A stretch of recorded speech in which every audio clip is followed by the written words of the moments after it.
sale. I'm really thankful that God provides. Professionals will be investing right now to help serve churches. And let's talk about ministry, and let's talk about how we can serve God and do what God has us to do.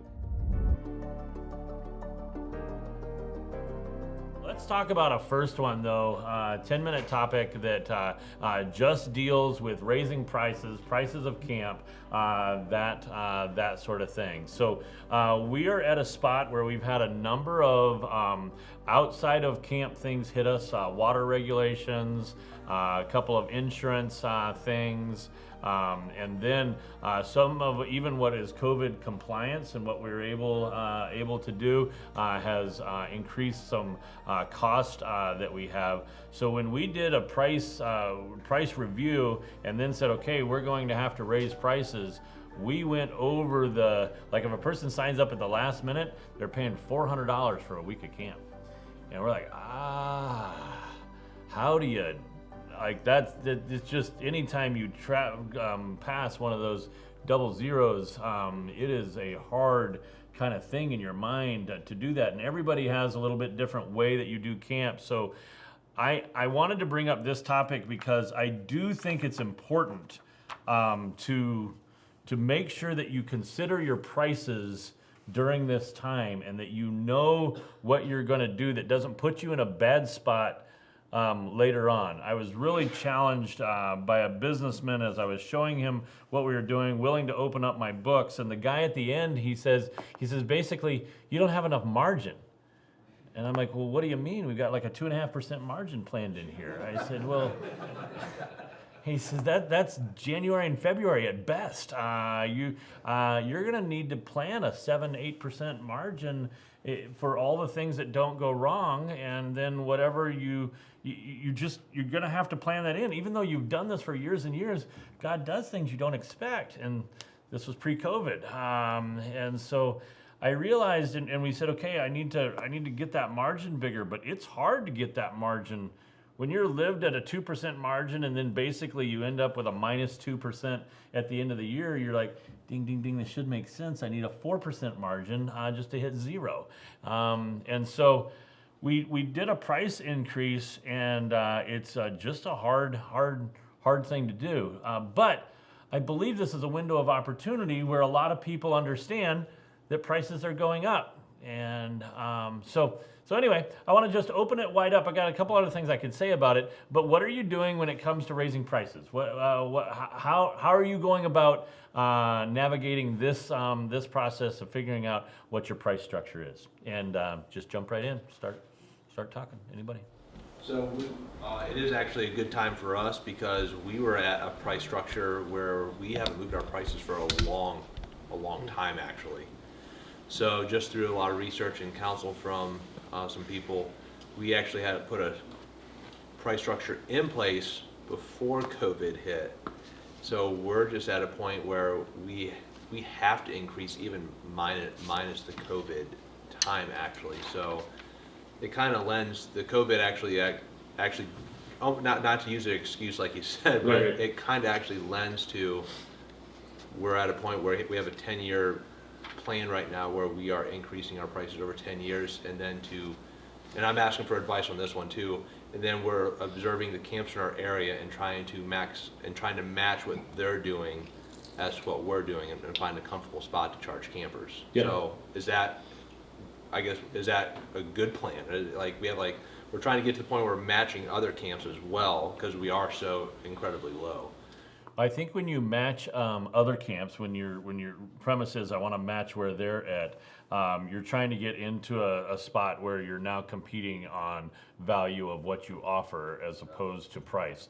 Some people are after the cheapest possible week of camp. That's not our particular position. That we're not the dollar store camp option, and I don't believe I can give the junior or I do think you can do really good camp in dollar store mode, but there's also things you can't do because you don't have that revenue stream. So, and other people have costs based on volunteer status, staff status, and what you're paying. There's a lot of differences that go on there. But if your cost is the same as the other camps, you're still getting compared to the other camps. They're just not using cost as the comparison tool. Yeah, for several years, we've averaged about a 2% increase in registration each year. But this year, we just said, with the way everybody's hurting, we're just going to freeze our prices for this year. So that was something that, but in doing that, you still communicate we should have raised prices, or we could have raised prices, but we are choosing to freeze it in using that kind of language. I actually think on pricing, what you're talking about there, I think a freeze and 5% increase is better than a 2.5%, 3%. I think what you get is you get the advantage of we're the same price as last year, 1 year, and then the jump is not, it's not just a nickel dime jump. I think that's actually a better, all things being equal, when everything's kind of going the same. You've got to be careful that you don't have a plan that's a 3% increase every year, and before you know it, you're higher than you should be, or you've lagged behind where you should be. Pricing strategies, pricing things, raising prices, anything. We hadn't raised our prices for about 10 years, and we did 2 tiers. So we actually raised it, but we left a lower price, and then we went with a higher price, and then let them choose, basically saying, we want to be able to allow you to come at this cheaper rate, but this is actually what it cost us to run camp. And we didn't run camp, but with the pre-registrations, it was about 50-50 went to tier 2. So it was, and actually most everyone just said keep the money. We know you can need it. So it was actually worked out well. We're going to continue with that this year again. Yeah, that's a really interesting model. I would recommend, if you're interested in that you get with them, because I've seen their writing. It's well written, the description of what you are getting, and so it's written in a way that you don't feel guilty either way. You're helping the camp more if you choose this, but you're not, you're not keeping somebody from eating breakfast if you choose this other option. So. I liked what you did. We haven't done it. We looked at it real hard. We went with we just didn't do it. Yeah, go ahead. I was gonna say, I know in our case, definitely always weighing those realities of your constituency, of being mindful of your constituency. I think, each, the demographics of each camp and each region definitely plays a role in that, and I think that is also something always to not shy away from, to say, hey, I understand that's a reality. Yeah, totally understand that. Go ahead, Terry. That's exactly what I was going to say, is know your market. Yeah. And in some cases, the churches are your market, so that pastor and youth pastor are making decisions. So mom and dad don't even, whatever the price is that the churches say, that's the price. And in some cases, you're in a market where they can't afford price increases. Other markets, parents are professionals, they're getting price increases, COVID taxes on different things that they're purchasing or buying. They're seeing a light item for COVID. Mm-hmm. So they would be prepared for that. Or assume that they would say, okay, there's a, if you will, a COVID tax that potentially be put on that might only last a year. It's weird because you go through the fast food and you go through the drive-through, and I have my standard thing that I order, and I'm like, man, this restaurant has raised its prices like 3 times for less service. But I know what's going on is that I can relate to it. It's more work to do less stuff than ever, and so now you're having to kind of factor all that in, and I can't keep having campers and lose money on every camper. If I do that, I'm just a little bit of growth away from not being in camp anymore. So if you're losing money on every camper, you're not praying for more campers, because that just sinks you in a deeper hole. So you better pay attention to, okay, this is what it actually cost. And I remember what it was like. I used to hear we used to pay this for gas, and we used to pay this for, such and such. And I am now my dad. And I'm like, wow, I'm doing the same things. And I just got to be comfortable with the fact that it's a different price today than it was before, and it's a different price for camp. I don't know if anybody has the history available to them while they're here. I forgot, I was going to ask for this, but I think it would be an interesting metric to compare your price of camp to the minimum wage of the year that it was. See if there's a multiple there that is common for where you're where you're at. You know, like is your multiple a say 10 hours at minimum wage or 20 hours at minimum wage for the location that you're at, for the cost of camp that you were at that year. I'm curious to see if there is a correlate that I've basically stayed basically the same all through the years, because that's another thing that's happening right now is that a bunch of areas are looking at the likelihood that minimum wage is going to go up, and that's going to completely change kind of cost structures, price structures. I remember when it was a big deal that we charged $5 if you wanted to come and eat lunch. And now if I said that, they're thinking, well, I'm not offering much because $5 doesn't pay for it anymore. But I remember talking to my grandma. She went to Hume Lake in 1939 or something like that. And I said, Grandma, that's a great camp. She said, I'd never go back. And I'm like, Grandma, why not? Well, we slept on hay beds. And I said, what? Well, they had a 2x4 frame and they just put hay in there, and that was what you paid for. That was your bed. I said, well, Grandma, they don't do hay beds anymore. I mean, they have nice beds. I'm not going back, guys. It's not happening, you know. And so this is a camp that has, you know. And I said, well, what did they charge you? And they said, oh boy, it was really expensive. It was like $4.50. I said, what? $4.50. And that's when I was asking about minimum wage, and I realized, wow, that's what our singles retreat cost. I mean, you know, when you compare their minimum wage and mine and what they paid and where we were at, it's the same thing. You know, you had to save about 20 hours to go to camp, and that was it. And so anyway, that would be an interesting thing for you if you're looking for a way to figure out how to price and know where you're at. I think I've said this before. We use Disneyland's cost of a day at Disneyland. So your basic cost of camp for a day is what we basically charge for adult retreats. And so they're at about $95 to $100 for a day of camp. Whenever they go up, I'm like, oh, this is good. They're setting the bar ahead of me because that's what it costs for us to provide all 3 meals, all the program, the overnight. They only provide 11 hours of amusement, and we do so much more. So anyway, anybody else? Pricing? Yep. I have a question, I'm curious if when there's a family with, say, 2 or 3 or 4 or 5 kids, does anyone ever have a tier system where if you have this many kids, you drop the price a little bit? Yeah, anybody have a kid benefit, kid tax? Yeah, tell us what you do. We have a discount. Okay. So the first kid is full price. Second kid from the same family is $25 cheaper. Third kid is $50, and then fourth or more is $75. I don't think we've ever actually given the $75 one out, but it's there. So Okay, and that's for like summer camp and all of that from the same family? it's just for summer camp, yeah, and that'd be the same immediate family. Is it for the same week, or what if they're sending kids If different they're weeks? sending kids to junior and teen, it works that way. Okay, cool. Anybody else do anything on that?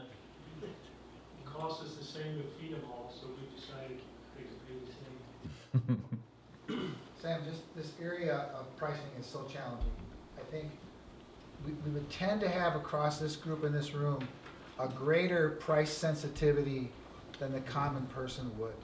And so sometimes I think in our conversations in the board meetings or the staff meetings or whatever, that we do have a little bit of that bent in us, and we're overestimating the price sensitivity of a good number of our target markets.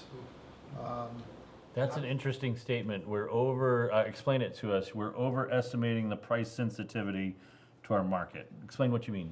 Well, that will we lose, 10% of our program attendees with a 10% increase in pricing? And we think, well, nobody will come if we raise our prices 10%. When I think we're overestimating that.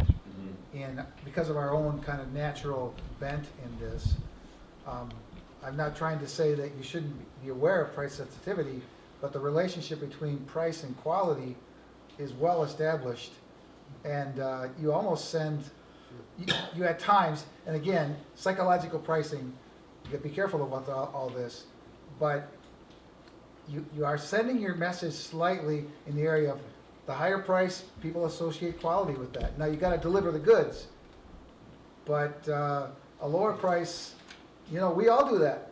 We'll look at, wow, is that cheap? Can't be any good. Yeah, yeah, I don't buy my tools from dollar store. I don't, yeah. This is, I think some of the things that I've, over the years, felt the biggest, if I hear anything like, we paid good money and this, and then they tell me something about camp, they're identifying something that they've seen at camp that they don't think is up to par with the price that we paid.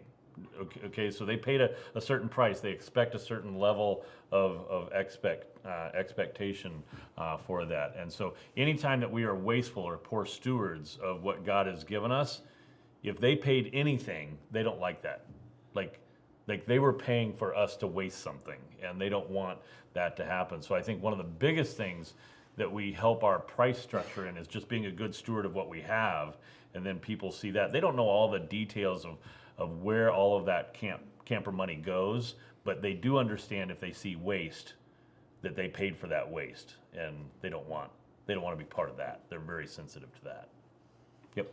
Something that helped us in dealing with raising prices was the fact of doing more with scholarships and having a good scholarship base. And so those who really can't afford it, there is money there that we can help them, and then we can.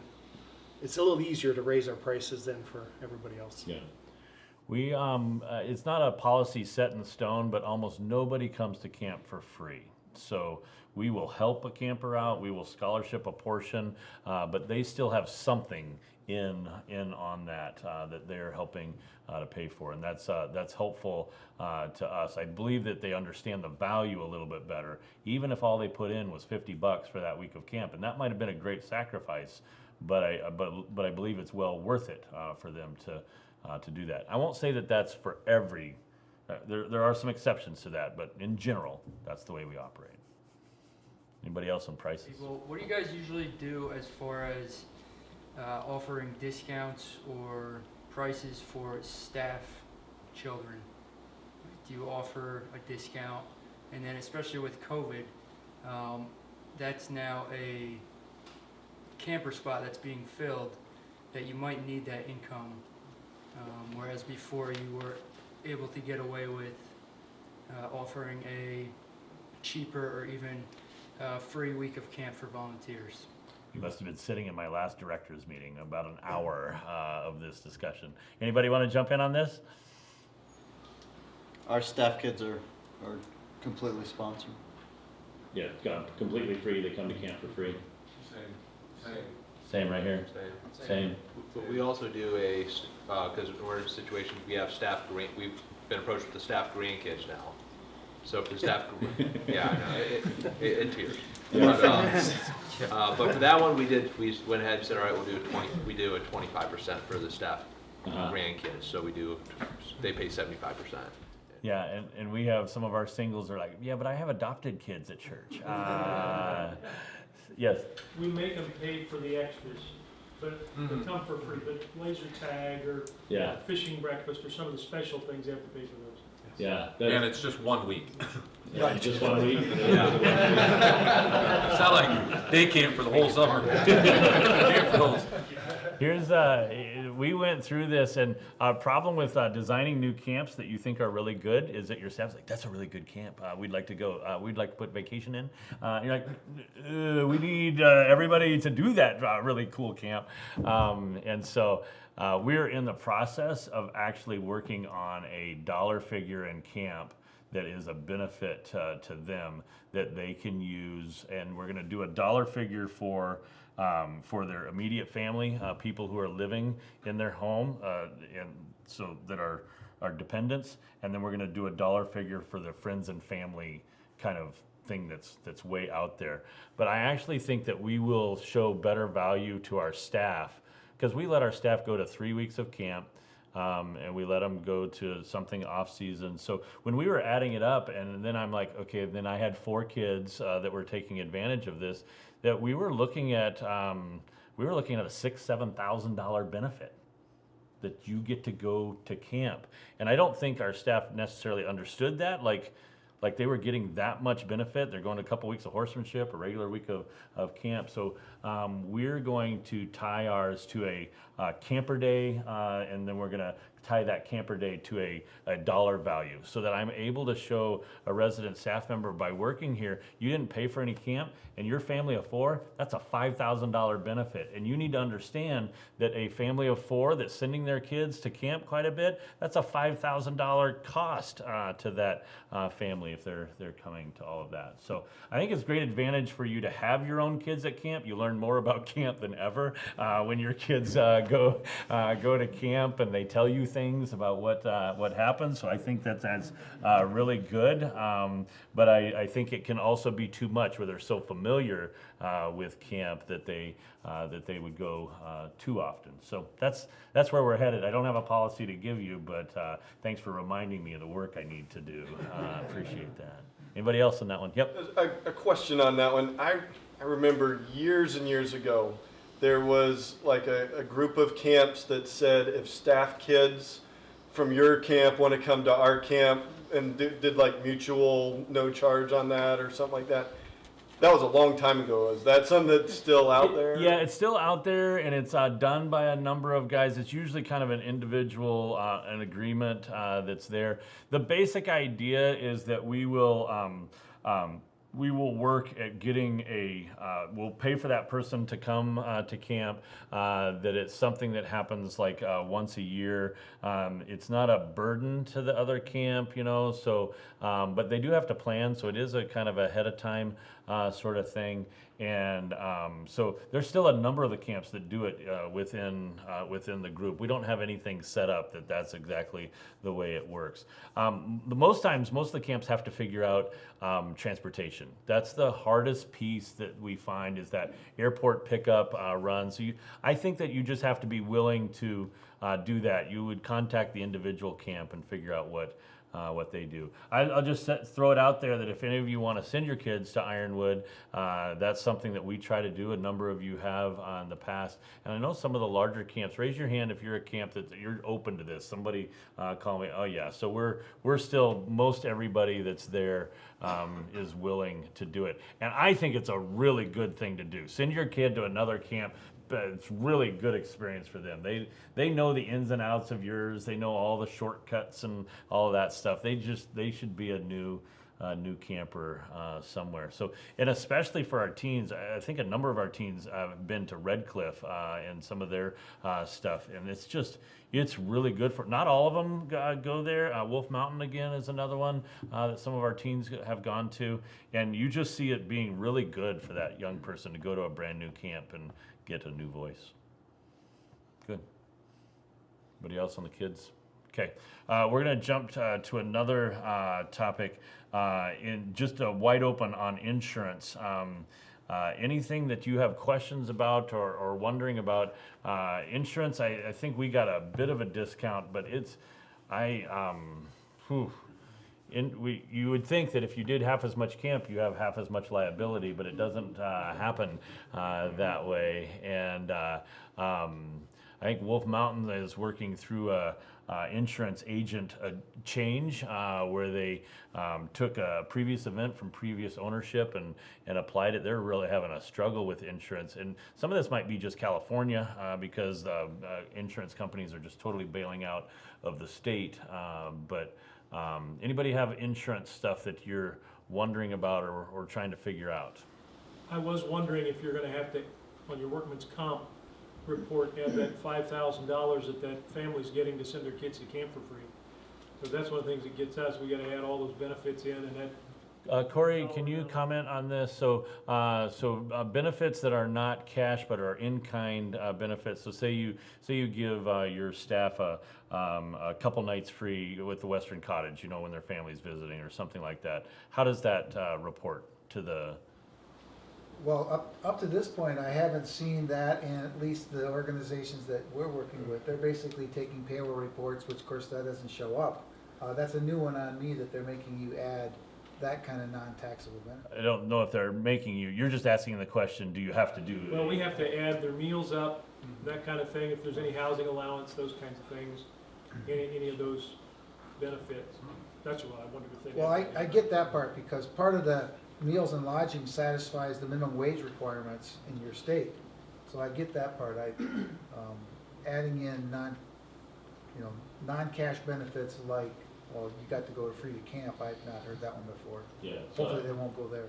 I would expect that that's outlying enough that they haven't wrapped their taxes around that yet. Anybody have their insurance company tell them, I mean, ours told us that, hey, they would cover COVID this year, but as they review that next year, most likely they wouldn't cover COVID-related cases if they could prove that it was at our camp, and they just don't want to touch them. They're shying away from that. I don't know if that's true of your companies or not. I don't know of a situation. You guys can help me out. I might not know all of what's happening here, but as to where I got COVID is not a known science enough that it becomes like an absolute liability. So we've seen lots of people have COVID, but they're not litigiously going after the place where they caught that sickness. I think if they set a precedent for that, they're going to be in just a world of hurt. Like it would be just a crazy thing. How are you going to prove? I was at your camp. I got sick, and my boss laid me off because I had too many sick days, and now you're the cause of the fact that I think they would be opening up a can of worms here. So I actually.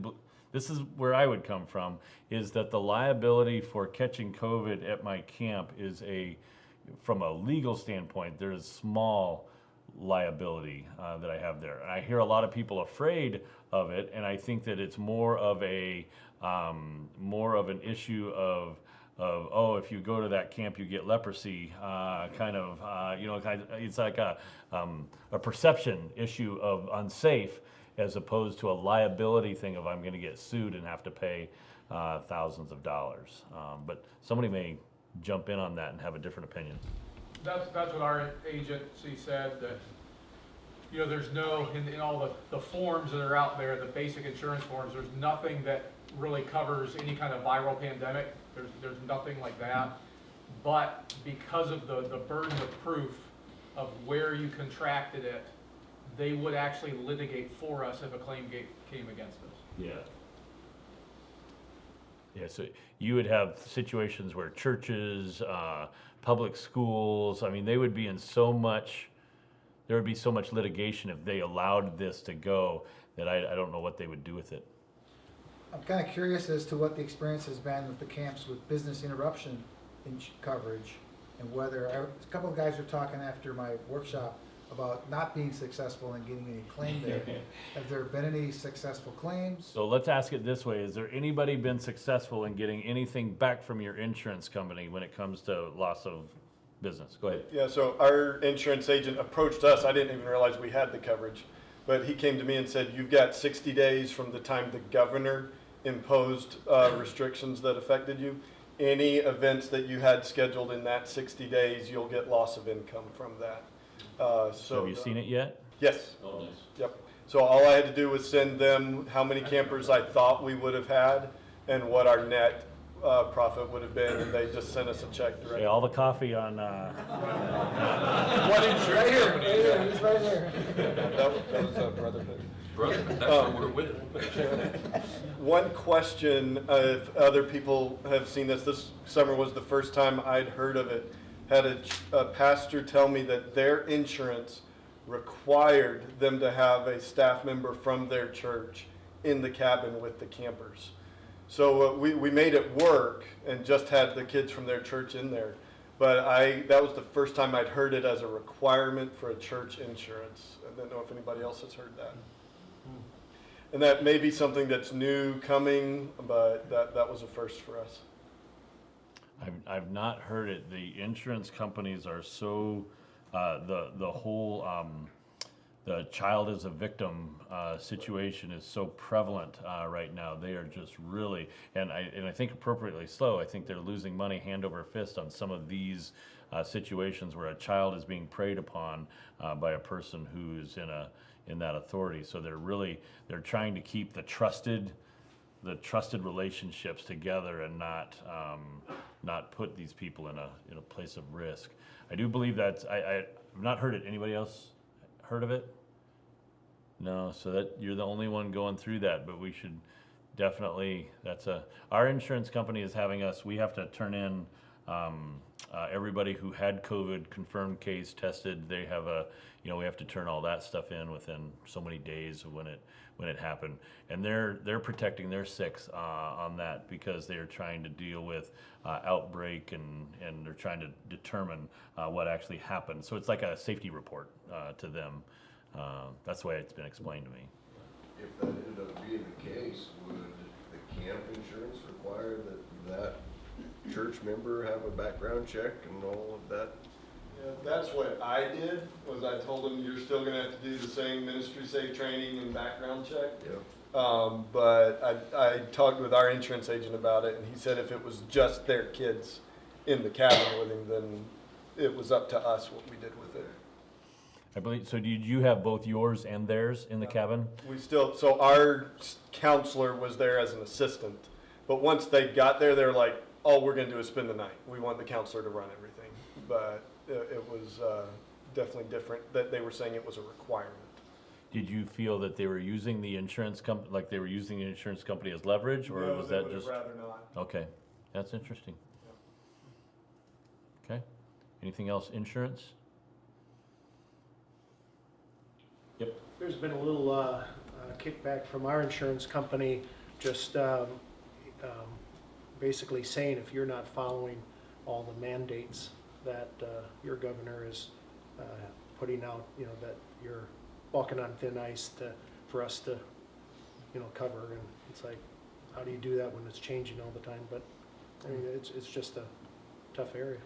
Yeah, they're gonna mitigate their risk and say, you're on your own if you're not doing what all of these things are going to be. I think you're best off to be very clear, write out what you're doing, write out the precautions that you're taking. I think at the end of the day, one of the tests for me is that I have to imagine myself sitting on the stand and answering a judge's questions about the care of the people that I was responsible for. And if I can show that I took steps in common sense, that I am not money hungry, that I am not doing this for the almighty buck, that sort of thing. If I can show that I was trying to make decisions that were good choices for the people, that as best I understood, that is my defense in that situation. So I've got to imagine myself in that worst case scenario answering those types of questions. And that is what helped me hold the line on some of the precautions we were taking, where I was like, no, dining room is at 50% capacity. I know we're saying no to campers who want to be here, but I know last year we had more people, but we are going to choose to make this precaution and we're going to stick it. We're not, it's not just out there, kinda. We're going to actually live by that. So we had a couple weeks this summer where we turned people away because our capacity was right around 145. And that's just all we could do with the precautions that we had set. To skip past those precautions is now, I think now I am certainly liable, because I was kind of making decisions based on more people were gonna pay me to be here. So our county and state never gave any guidelines for overnight camps. There were other things for restaurants, youth activities, things like that, but never gave it for overnights. So we wrote our own guidelines, sent those to our county health inspector, and he said thumbs up. And so I just forwarded that email to my insurance agent, and he said you're good to go, because he cared most about what you've said earlier, the most local authority. Mm-hmm. So if our county was saying okay, but I ran every guideline, everything through the insurance agent, because I wanted to lean into them. We have a yearly responsibility to turn in a letter of intent. I don't know what everybody else has to do, but if you have any type of that sort of thing where the government or the county wants to know what you're doing, that letter of intent, we resubmitted it again, sharing what we were going to do. So we shared with our county that we were going to do day camp, that we were going to open up like a hotel at nighttime, that here were the precautions. If they'd like to comment or deal with this, we were here and available. Here are our office hours, and we sent that in. Now, they never responded to that, but I would be able to at least say, I've communicated to my county my letter of intent in the same way that I've done every year. This is the way we plan to operate, that we did those things. Unbeknownst to us, they moved all of our county inspectors to COVID testing sites, and so we never had an inspection the whole summer. So, but. Keep proof of mailing on that? We didn't, but you know, if I did, oh no, we submit it online, so I can actually go to my account and show that is there. And we had like 2 weeks later, we had a water meeting at in our county seat, and I referred to it again that we send in our letter of intent. It was different than our last one with COVID, and we were planning to open, and this is the way we were doing it. And of course, these are our water inspectors. Are like, I like that. Good. And so we could have found somebody that might have said, oh, I don't know if that's, and they would have sent somebody around. But I'm not ashamed or trying to hide anything that we're doing, but I do want to clearly present it, and I believe that helps my liability. Because so many of the government, and both the federal level and on down, are understaffed and really challenged right now, they aren't always get proof of mailing, I guess I'll put it that way, because sometimes they're acting as if they had responded to you and they really haven't. So explain to me a proof of mailing, what would that look like? Well, you can do a certified mail. Some Okay. cases you don't want to do that because, You want to raise a flag? well, at the IRS anyway, it can end up in a different department or mailroom, and it doesn't end up where you want it to end up. But at least get proof of the, receipt for the day that you mailed. And that doesn't cost you as much, but you're also not putting that extra step through a mailing, through a mailroom that could actually misdirect you. Yeah, and copy of that correspondence and keeping that in your records as well. Some of the things that's really helpful, like to an insurance company, is they would just want to see a report with a date that's filed with somebody else. So you can send that stuff to another camp, so then you have postage and all of that copies of this is what I did, so that they can set up a timeline of what happened. Yeah. Question, just because I don't know what any other state or county does. Do you have like a license that you have to apply for every year to run camp, or? Okay. Yeah, we do. Okay, so looking at that, and if they would approve the license, you're still going to take the extra step and say this is what we're going to do still as a camp. Does that make sense what I'm asking? Like, I think if I would get a license from my county, they knew who we are, they come inspect us every year, I would maybe look at that as like, should I look at that as a stamp of approval? Because they've never asked for a letter of intent of like, this is what we plan on doing. Well, this is one of the debates that is that's going through on this. Is there an effort to control more, or are people just don't know what to do in the tragedy here for us in California, or at least in our county? There's a number of documents that we have to submit on a yearly basis that show what our processes are, and so when those are turned in, then they're set to go. Most of them are still, at least for us, they're still have it in their mind that camp is seasonal, and they don't think that you operate year-round, and so they still operate like they got to get everything in by summer for your season of camp, when in reality, by the time we've hit summer, we've had as many campers as we'll have all summer. So. Yep. Can you expound on what you said a while ago about you opened as a day camp and then operated as a hotel? Yeah, so the government, so same thing like they're talking about, they didn't have, for us, overnight camping was pending. And pending for, I think it still is, it's still sitting there pending. And so a lot of camps were like, well, we don't know what to do. They haven't addressed overnight camps. But the government does, and this is why government laws are so large and so big, is because they're trying to define words and trying to, get all of that stuff figured out, and everybody's creative, so then they got to make rules for all the creative ones that do different things. But we just looked at where they did give guidance, and then we operated within that. We operated within that guidance. Now, we didn't operate in complete, so right now we are not in compliance with what county rules would be at this moment. This group is too big, we are not masked, there's not proper social distance. So somebody would ask, oh, well then, how are you doing this? Like, are we disobedient to what we are supposed to be doing? And I'm gonna step back and say, no, I believe that what we are doing is we are helping churches. We are acting in a way that is for essential work that should be done. This is if the government came in and said that you can't do church for a year, would we disagree with that? Would we, if they said you can't do ministry, you must be isolated, everybody's in solitary confinement for a year? I think that's not what they are going to be able to do. And so we would step back and say we're going to take some precautions, but with the knowledge of what we have, I believe that this would be honoring to our God, that we are continuing to do the spiritual work that is in front of us. Now, our county gives us these little loopholes on common sense and a sheriff that says, no, we want you to continue to work, where I don't think we're sitting at this meeting at risk of 20 squad cars showing up and say, we got all the camp workers in the United States and we carting them off. That was a good bag. We got them all in one shot. Thank you, Tweakage. So we're not at that spot. And I think if you had enforcing officers who, as they had seen the data, said, no, this is really best for, okay, so what government is designed for is to help people live together.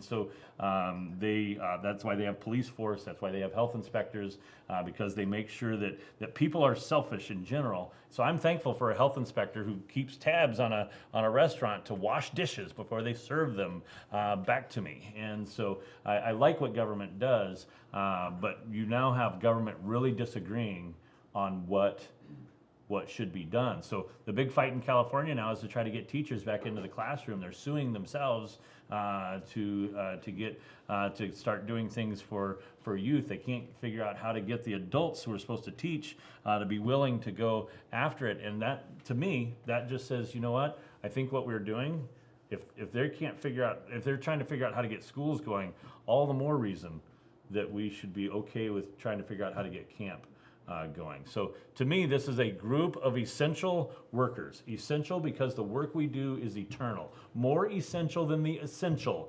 workers.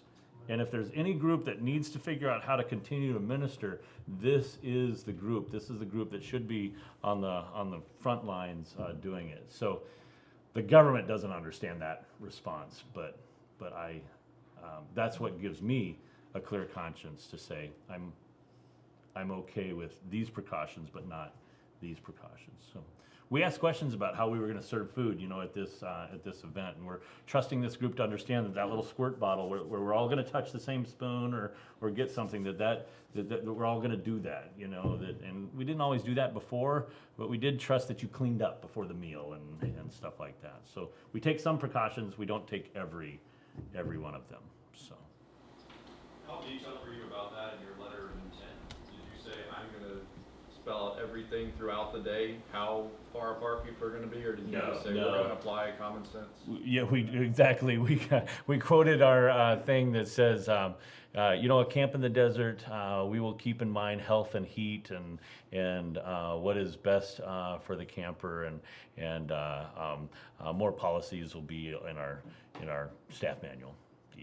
So we gave ourselves plenty of room to, I don't have the exact wording of that, but that's the basic idea. But we did let them know that we were planning to open, that we were planning to have people here 24 hours a day, that we were just going to use the semantics of their different things. You know, so they said this is closed and this is closed. I said, well, and they said this is closed, yeah, but this is just a break apart of these two, and so we went with that.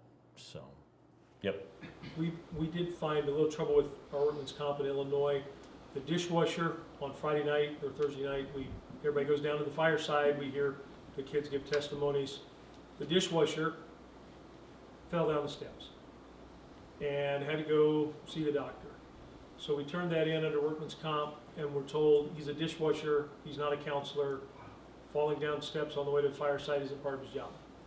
And apparently they've got a very narrow definition, and they're narrowing it more and more to keep away from that. So like a guy on the job, it's his lunch break, he walks out to his car, slips on the ice, busts his hip, goes to the emergency room. Illinois doesn't cover that because going to get his lunch out of his car is not part of his job. So we've had to rethink a little bit how we write up job descriptions and what the titles are and that kind of thing. Now, this is my opinion, Corey. You may weigh in on this. I want to get as much stuff out of workman's comp as possible. Basically, I'm going to end up paying for whatever my workman's comp is. It's just a payment program that I have. So if you have a number of things that have gone to workman's comp, they're going to change your mod. They're going to change what you pay, and now you're going to pay much more over the course of 10 years. They're basically going to get their money back from you. And if you continue to have situations, you'll actually have insurance companies that are going to cancel you. So as much as possible, we try to stay out of workman's comp. I think right now we are 4 years without a workman's comp thing. We're going to do as much as we can. Now, the good part about workman's comp is it's a deep pocket. It makes you whole. It's the Cadillac of insurance. It's so easy. The hospitals love it. They get good money from it. But when something that's just a simple slip and trip or something like that, and now that goes on as an incident, that incident means more even than what they are paying in some situations. So in the family of camps, we've dealt with this a couple times where that we are trying to get their workman's comp as clean as possible, and we will use camper insurance and camper accident, and so actually our teens are under our camper accident that work in the dish room, so they're on staff, but they're part of a program that is a camper program more than a work area. But you've got to really teach your people who take them to the hospital and work through that, how that all works, because the hospital wants to make everything workman's comp. It's the easiest thing for them to work through. You've got to do that all legitimately, honestly, straight, like you can't cook the books on this, but I think that they will, if you have a workman's comp thing, you'll eventually pay for it one way or the other. Do you have a bunch of paid summer staff that are applying for workman's comp? This, right now, we are all, our summer staff are volunteers. We do a school scholarship benefit. I believe the law right now is $5,500. You're able to help without considering it income for them, but that money cannot go to them. Like when I pay that money, it never goes through that person's name. We send that money directly to the school. So a person who doesn't have that anymore, in the fall they're not doing that anymore, they lose that benefit. So right now, all of our summer staff are volunteers. So. And it's 5,250 is the number. 5,250. I was off there. It's okay. That's how much could be given to their scholarship, Yeah, to the school? Got to be really careful about that and make sure it's, I'm going to be talking about that in my workshop tomorrow. Yeah, jump in, because Right, but yeah, those are some ways that you can actually accomplish some tax-free. It's going to save you FICA tax, those kind of issues. So what you need to be careful through is anything that looks like a pass-through. So we actually have a smaller number that can come from a parent or family member, and I think it's half. I think we do like a 2,500, because you want to be careful that there's not a grandma who pays $5,200 toward their scholarship, and then you like that feels like a self-enrichment number. But that person's most likely to help them with a scholarship. So what do you do with that? We've chosen, and I don't have any legal basis for this. It's a common sense thing to me to say you can't pay more than half of it. That's just what we do. You don't want to become the conduit for someone's otherwise personal responsibility, like grandma taking care of grandchild, and being used by a family. Yeah. So that's where that spirit has to come in. You're abusing your 501c3, which the government frowns on. Right. I'm wondering whether the contracts that you have with your people need to be thought about more carefully with regard to, like, the kitchen staff. Okay, basically says, when you leave your work area, you are no longer on employment, if you will. You know, basically walk into your car, you're going back to commute back home. And so that, I don't know how you say those things, but the contract being very careful so you can specify that. I'm wondering whether it was really the state of Illinois that caused you the problems, or whether it was your insurance company, and you may have to go after your insurance company, because I'm not sure it's the state of Illinois that would have said, you know, we're not going to cover that claim. It might be your insurance company, and they're obviously trying to protect their bottom line. Yeah. I know for us, for workers' comp, a volunteer is not a volunteer if you give them food and shelter. And Wisconsin's is really small. I mean, it's like $18. So I think they can technically get by for like a weekend retreat. If their only accounts are there for one night and they got a couple meals, there's a chance they squeeze underneath. And we've had a couple that have had a small incident and it just went underneath theirs. But if they're a summer, the thing is though, is what was their job description. So if they're a lifeguard and they somehow get hurt while lifeguarding, fine. But if they're a lifeguard and they're eating or they're playing around on the weekend with whatever else and they aren't on duty, then it doesn't have to be workers' comp.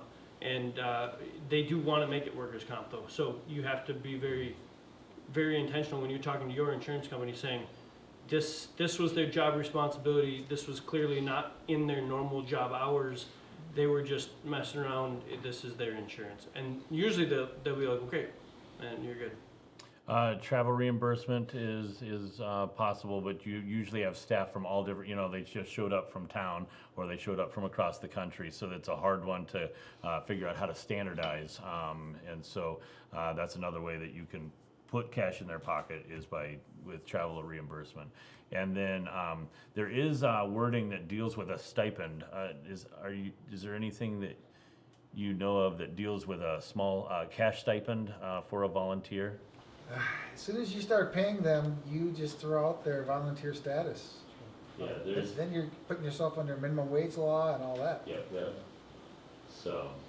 You gotta be careful. Yeah, it really is. Are you going to talk more about that tomorrow?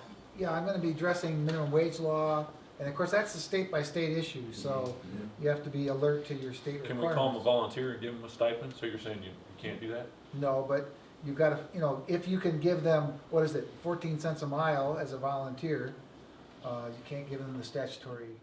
I'll have to go look at my thing. So they said something about a cash stipend in our stuff, and we're like, what is that? But we couldn't find anything that gave us what that was, and it had to be so minimal. But so what he's saying, that is your safe line. If you're going anything outside of that, you'd better record it, document it. Because some of those things are things you can be sued for, and for back, you know what I mean? It becomes a big bill if something goes wrong. Well, pay every expense you can pay on their behalf, so that those are things as a volunteer you're covering their expenses. But yeah, anytime you start giving them extra things that are basically taxable compensation. So my bookkeeper gets on to me because every now and then I pull out my wallet and I give $10 to somebody for saying the mission statement fastest. He's like, "You're giving them cash. Well, you can't do that." And so I go to Walmart at the beginning of the summer and I buy 10 gift cards and I put it in my wallet and I give out gift cards. He's like, "Okay, that's okay, but no cash." So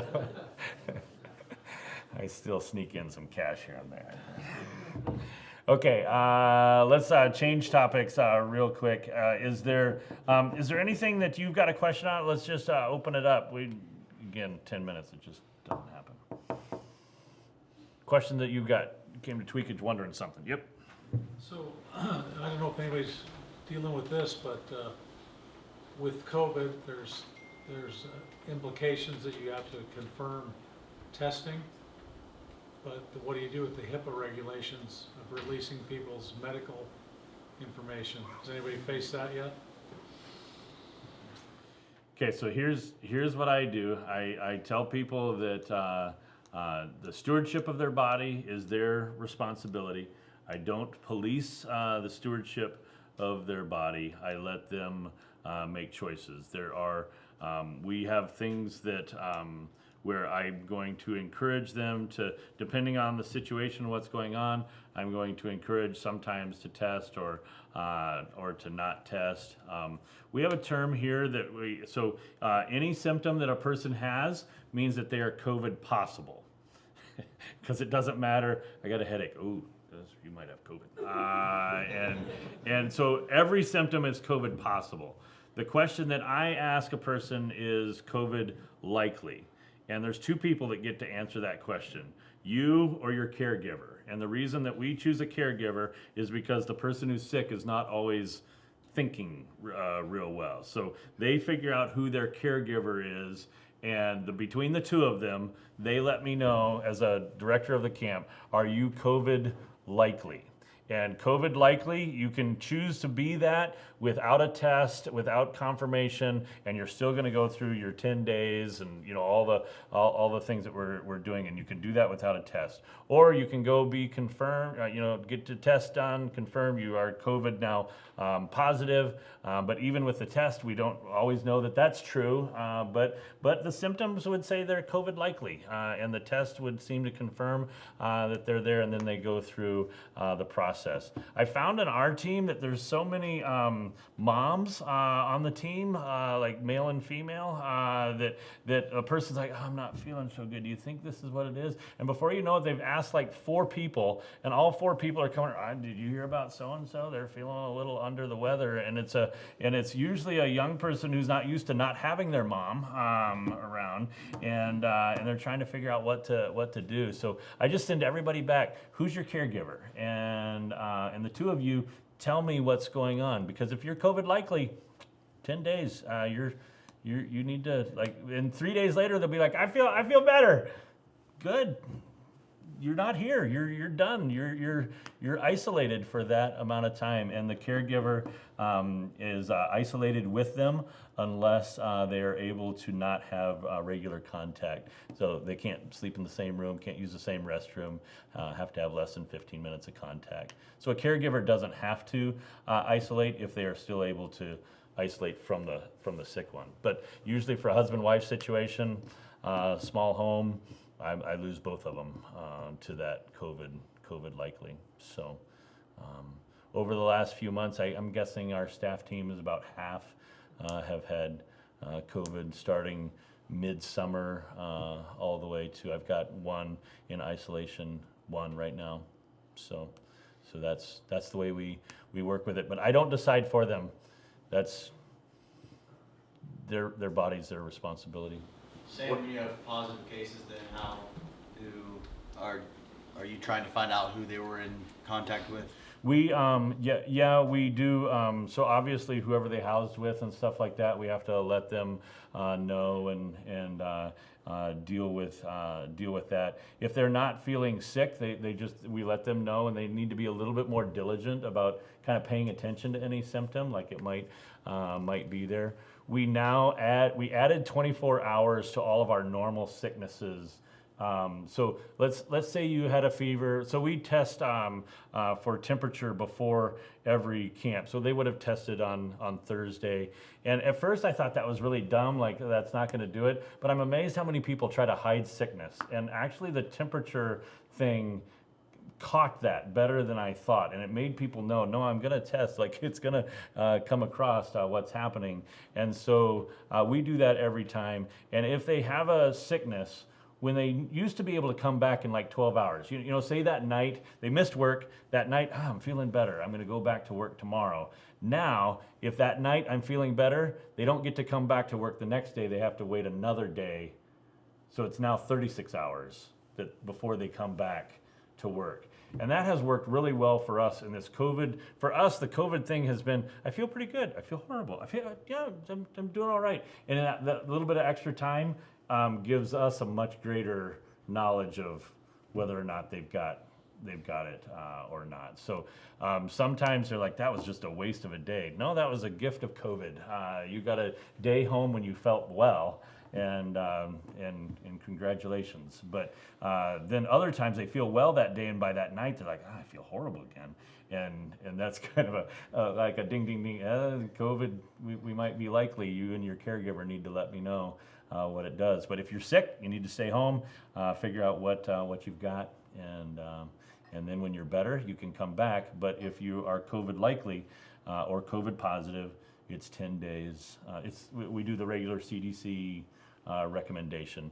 They do an essential worker option that if you get a tested positive or a negative test after 7 days, you can come back. But we're so far behind here that we're not getting testing back in like 48 hours. It just got better a little while ago, but it was rough there for a while. We couldn't get a result back for 3-4 days. So our COVID likely was better than the whole test, figure it out, wasn't sure. So the COVID likely worked for us. And just some thoughts along the lines of the vaccine. I've been getting phone calls already on both sides of it. Are you going to require vaccines like it's a good thing or a negative thing?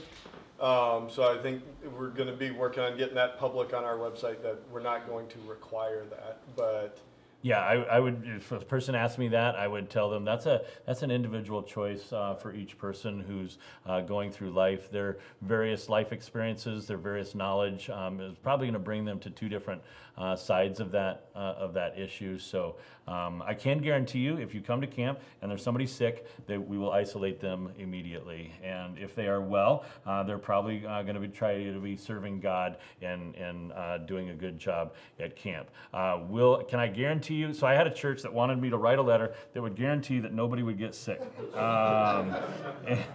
And I told them, I said, I do not have those godlike abilities to write that letter. I can tell you the process that we are going to take, but I cannot tell you the outcome of your week of camp. And when they realized what they were asking for, suddenly they were like, oh yeah, that was dumb. Sorry about that. We didn't really ask for that. And I said, no, I understand. It's you're trying to mitigate risk. You think that by me writing that letter that I am, but I'm not, and so I'm not going to write the letter. So, cough, cough. I know we're months out right now from the summer, but just asking, and I know it's from state by state, and then talking to a few people, board run versus church owned, mask policy for the summer. Just seeing whatever, like where you guys' heads are at, and just really a question, because I know there's no requirement in our county. So we're not going to mandate, but we'll let them if they want to wear masks. What the church wants to do. Oh, all right. We had a custom camp situation where we were willing to wear masks. They asked what we did. They were the only group here. We were willing to change that up for them. We're willing to do that. They ended up not choosing to do that. We do emphasize that we are isolated from camp. Our staff stay on the property. We get to a town rarely, but we're probably to town less than they are, and so they'll probably have less interaction. We normally have 2 or 3 days between the camps that we are doing, so that actually works as not a full-time quarantine, but it lets us know. Many times somebody will have symptoms if they caught it from the last group, so that's a good thing. And probably the biggest thing that we let people know is that we're not open to the public. Nobody can just walk on to the property. So the group that you came with, that you drove up with, that you spent time with all these months, is the group you're gonna be with. And so we would tend to lean towards this is you are part of a cohort that's already there. In our men's retreat and women's retreat, they're bunched up in the, like, their whole group has a group of chairs and then up at the dining room, their whole group has a table that they're doing. So here you're seeing it almost run like a normal, because you guys are from all over. But honestly, at a men's retreat, that men's group, they're all in the same cabin, they're all sitting in the same spot, they go back to the same table, nobody sat at their table at another meal. So they really feel somewhat like their cohort was able to stay in place, and that's why we can't be quite as big, because you got to work at that. So you'll see 20 chairs here and 5 chairs here and 7 right here, and then we just have put a little sticker up that says this is the group that's there. And then of course the custom camp, they're already one cohort, and so they're together. Okay, that's a whole bunch of topics, but I want to go ahead and stop this because the next thing's at 3:30, so that gives us 45 minutes to continue to talk or do whatever that you would like. I like it when we get into some of these topics that really go deep and specific to the area. So don't ever think that a question is dumb.